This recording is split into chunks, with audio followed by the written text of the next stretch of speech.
Hello दोस्तों, beginners point में आपका स्वागत है और अभी हम कर रहे हैं current affairs. India about to build fifth generation fighter aircraft with domestic engine, defence minister Rajnath Singh said this. Defense Minister Rajnath Singh has said that India is building a robust defense ecosystem by promoting innovation and technology development and creating a suitable growth environment for domestic companies. He said the country is marching towards the direction of building fifth generation fighter aircraft and manufacturing the aircraft's engine. He said engine manufacturing is going to start in the country with the French company Safran. Speaking during an event in New Delhi today, the minister said the government has approved a new order with HAL to manufacture 97 Tejas fighter planes with a cost of 66,000 crore rupees. He said HAL had earlier been given an order to build 83 aircraft at a cost of 48,000 crore rupees. Mr. Singh invited all foreign companies and investors to come and invest in the country's vibrant defense manufacturing ecosystem. Referring to a recent statement made by Pakistan's army chief regarding comparing India's economy to a sports car and Pakistan's to a dump truck, Mr. Singh said that this was not merely troll material but a revealing admission. He said if two countries got independence together and one built an economy like a sports car with hard work, right policies, and vision, while the other remains stuck in failure, it is their own doing. The minister highlighted that Innovation for Defence Excellence (IDEX) was launched to promote innovation and technology development in the defence sector. He said the government is providing a suitable growth environment to the private sector and the country has opened opportunities for the construction of mega defence programs including fighter planes, helicopters, tanks and submarines. He said it will help domestic private companies become global gained in the coming years. The defense minister pointed out that defense exports have grown nearly 35 times in the last decade from just 686 crore rupees in 2013-14 to 23,622 crore rupees in 24-25. He added that defense products are now being exported to nearly 100 countries. He said domestic defense production has more than tripled from 40,000 crore rupees in 2014 to over 1 lakh 50,000 crore rupees in 2024-25 and is on track to touch nearly 2 lakh crore rupees in the current fiscal. Home Minister Amit Shah slams opposition for calling 130th Amendment Bill as Black Bill. Union Home Minister Amit Shah has said that there was no just reason to protest against the 130th Amendment Bill introduced in the Lok Sabha. In his speech at the booth level committee meeting at Trunelveli today, the senior BJP leader slammed the opposition who called it a black bill. He said that anyone who is accused of wrongdoings is equal before the law, be it a chief minister or prime minister.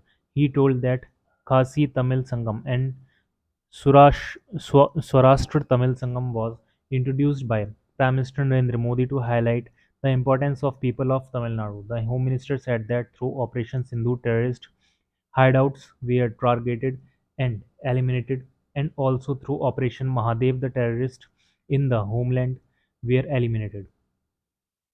President Murmu gives assent to promotion and regulation of online gaming bill. President Draupadi Murmu has given her assent to the promotion and regulation of online gaming bill. The act aims to encourage e-sports and online social games while prohibiting harmful online money gaming services, advertisements, and financial transactions related to them. Yesterday, the Parliament gave its nod to the promotion and regulation of online gaming bill. This act has the provision for the appointment of an online gaming authority for coordinated policy support, strategic development and regulatory oversight of the sector. The objective of the Act is to protect individuals, especially youth and vulnerable populations, from the adverse social, economic, psychological, and privacy related impacts on of such games. The act also has a provision of complete ban on offering, operating or facilitating online money games. There is a provision of imprisonment up to 3 years and fine up to 1 crore rupees or both in case of violation of the law related to online gaming, money gaming.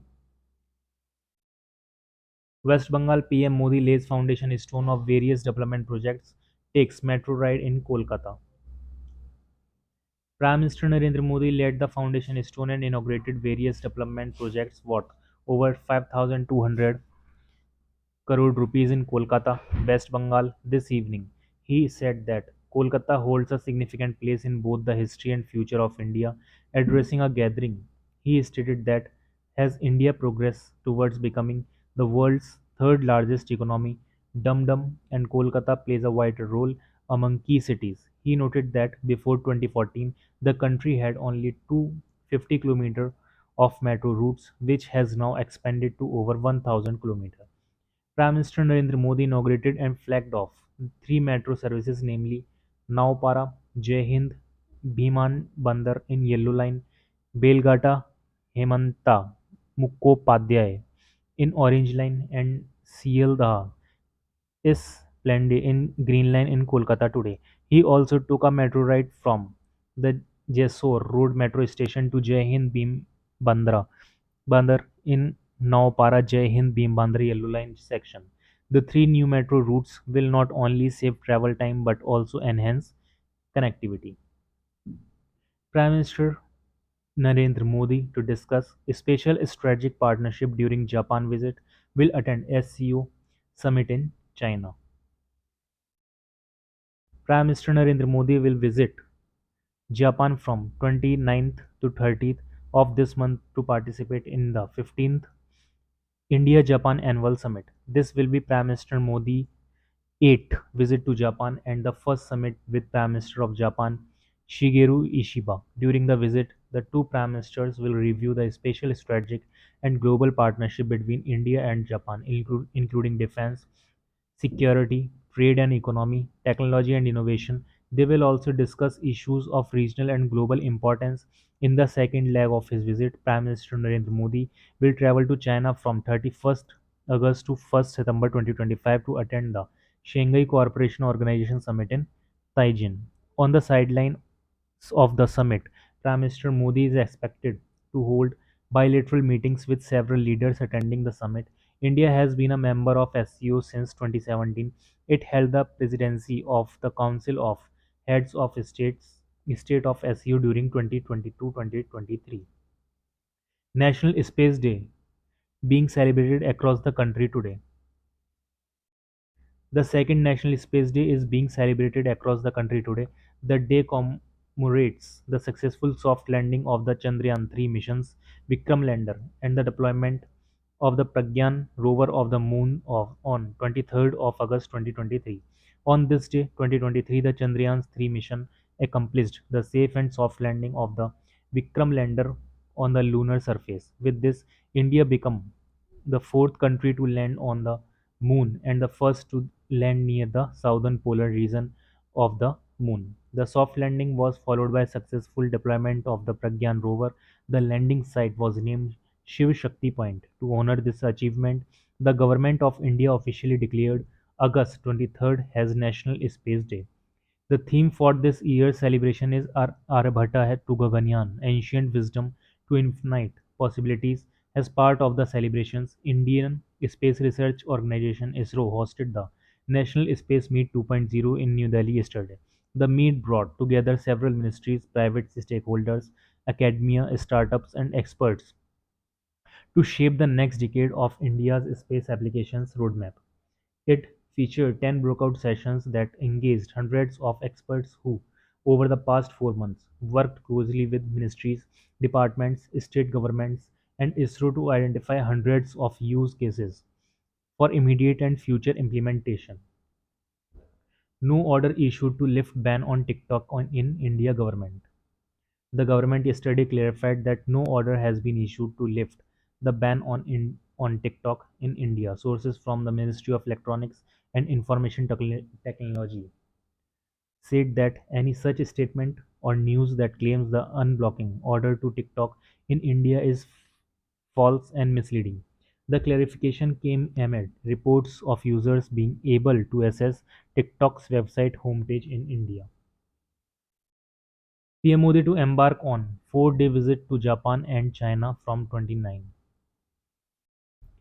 Fourth Semicon India 2025 to be organized from September 2. Prime Minister Narendra Modi will inaugurate the fourth edition of Semicon India 2025 in New Delhi on 2nd September. The 3-day event aims to showcase the country's growing capabilities and ambitions in the microelectronics and semiconductor value chain. Addressing a press conference in New Delhi yesterday, Secretary of the Ministry of Electronics and Information Technology S. Krishnan said for the first time the exhibition will feature four international pavilions from Japan, South Korea, Singapore, and Malaysia. Senior Communist leader former MP Suravaram Sudhakar Reddy passed away.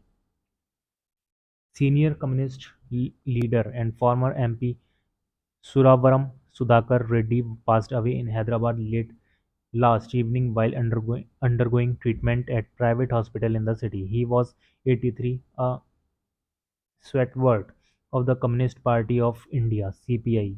He served as the party's general secretary from 2012 to 2019 and was widely respected for his unwavering commitment to workers' rights and social justice. Country marching towards direction of building fifth generation fighter aircraft, Rajnath Singh. Defense Minister Rajnath Singh has said that the country is marching towards the direction of building the fifth generation fighter aircraft and manufacturing the aircraft's engine. He said engine manufacturing is going to start in the country with the French company Safran. Speaking during an event in New Delhi yesterday, Mr. Singh said India is building a robust defense ecosystem by promoting innovation and technology development and creating a suitable growth environment for domestic companies. The minister said the government has approved a new order with HAL manufacture 97 Tejas fighter planes with the cost of 66,000 crore rupees.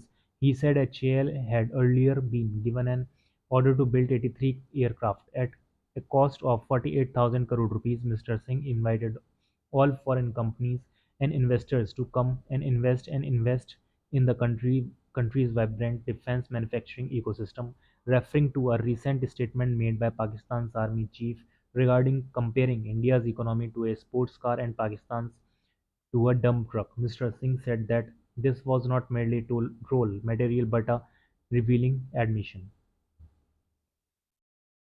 National Summit on Technical Textiles and Viksit Bharat held at Patna. In Bihar, a national summit on technical textiles and Viksit Bharat was held at Patna to discuss the contribution and role of technical textiles in the growth story of India. During the event organized at Gyan Bhavan in Patna, the role of synthetic fibers in different sectors was discussed by industry bodies, government departments, startups, researchers, and other stakeholders. Experts and different stakeholders described that technical textiles are a critical sector for strengthening infrastructure, healthcare, agriculture, environment sustainability, and innovation for the fast development of the country. Union Minister of Textiles Giriraj Singh, Union Minister of State for Textiles Pavitra Margareta, Rural Development Minister of Bihar Shravan Kumar also addressed the event. Chandrayaan-3 mission opened new frontiers in space exploration, Home Minister Amit Shah. Union Home Minister Amit Shah on National Day, Space Day extended his greetings to the space scientists and engineers whose unwavering dedication made the Chandrayaan-3 mission a success. In a social media post, Mr. Shah said that the mission has opened new frontiers in space exploration and sparked a renewed spirit of innovation and purpose among the youth of the nation. The Home Minister highlighted that ISRO will continue missions like Chandrayaan-3 and Aditya to turn the aspirations of India into reality. External Affairs Minister S. Jaishankar says Trade negotiations with US are still on. External Affairs Minister Dr. S. Jaishankar has said that negotiations between India-US trades are still going on. He said that the government is committed to defend the interest of farmers and small producers of the country. Addressing it World Leaders Forum 2025 in New Delhi today, the minister said India is clear about its red lines in negotiations with the United States and will make decisions in its national interest. On oil imports and sanctions, the minister said it is presented as an oil issue, but it is still not applied to the largest importer, China. He said arguments used to target India have not been applied to China. He stressed India's strategic autonomy, saying that the decisions taken are in the national interest. He said government is giving special emphasis on self-reliance Atmanirbharta. He said the recent experience has taught that not to be excessively dependent on a single supply chain or a single country source. India making remarkable strides in world of space powered by skills of 140 crore citizens, PM Modi said. Prime Minister Narendra Modi highlighted that India is making remarkable strides in the world of space powered by the skills of 140 crore citizens. In a social media post, Mr. Modi expressed optimism that the country will achieve even greater heights in the space sector in the coming years. The Prime Minister added that the government has unshared in various reforms in the sector, which have encouraged youngsters, private sector, and startups to explore new frontiers and contribute meaningfully to India's space journey. Opening up space sector for private sector was greatest reform done in last 11 years, Dr. Jitendra Singh said this. Minister of State for Space Dr. Jitendra Singh has said opening up the space sector for the private sector was the greatest reform done in the last 11 years. Addressing 22nd National Space Day function in New Delhi today, Dr. Singh said, with the mantra of reform, perform and transform, the space sector is moving ahead. He said, even during Operation Sindoor, the world witnessed India's space and technology capabilities. Dr. Singh said 2 years ago, India's Chandrayaan mission landed on the moon South Pole, making India the first country to do so. He said it sent a message to the world that India has arrived and is no longer a follower. Astronaut Group Captain Subhanshu Shukla said India has some very big ambitions going forward with the Gaganyaan mission, the Bharatiya Antariksh Station, and eventually landing on the moon. He said the Japanese and the European space agencies are also excited about the mission. Mr. Shukla said this is golden period for the country as far as space exploration is concerned. Subhanshu Shukla inaugurates Aryabhatta Gallery on National Space Day. On the occasion of the National Space Day, Group Captain Subhanshu Shukla inaugurated the Aryabhatta Gallery at the Nehru Planetarium in New Delhi on Saturday. Speaking to media, Shukla expressing pride said that this is a golden time for the country, encouraging younger generations to stay curious and achieve their dreams. He said that the nation have very ambitious dreams and it would help turn dreams of the people into reality. ISRO's Geo portal to aid farmers with weather and crop planting. Agriculture Minister Shivraj Singh Chauhan. Agriculture and Farmers Welfare Minister Shivraj Singh Chauhan said that the Indian Space Research Organisation (ISRO) has developed a geo-portal that provides accurate information on droughts, rainfall, weather, and other parameters, helping farmers plan their crops more effectively. Addressing the session of the National Space Day celebration virtually in New Delhi on Saturday, he commended Indian space scientists for their contributions in supporting farmers, highlighting satellites based remote sensing. The minister added that the government now receives precise data on crop losses. Mr. Chauhan said that this technology enables accurate compensation to farmers under the Fasal Bima Yojana. He also mentioned that Indian scientists are working on new technology that can detect crop pests simply by analyzing photographs of the crops. The minister also emphasized that space science aids in timely warning during rising temperatures, storms, or droughts, helping in disaster management and crop protection. Banaras Locomotive Works unveils India's first removable solar panel project in Varanasi. Banaras Locomotive Works (BLW) has rolled out India's first removable solar panel in a pilot project at its premises in Varanasi. The move is part of Indian Railways' move towards a more sustainable and greener transportation system. The 70-meter pilot project features 28 solar panels generating up to 15 kilowatts of electricity. These panels are not only durable and efficient but are also removable, allowing for maintenance and seasonal adaptations. The installation of these panels doesn't require any land acquisition as they are installed between the space of the tracks. GM of Banaras Locomotive Works, Naresh Pal Singh, highlighted how BLW is moving towards energy efficient practices and that 20% of the energy requirement in BLW is met through solar energy. The panels are expected to offer a lifespan of 25 years and will offer convenience in their removal as well as instalment. So इसी के साथ current affairs आपकी हो जाती है आज की समाप्त।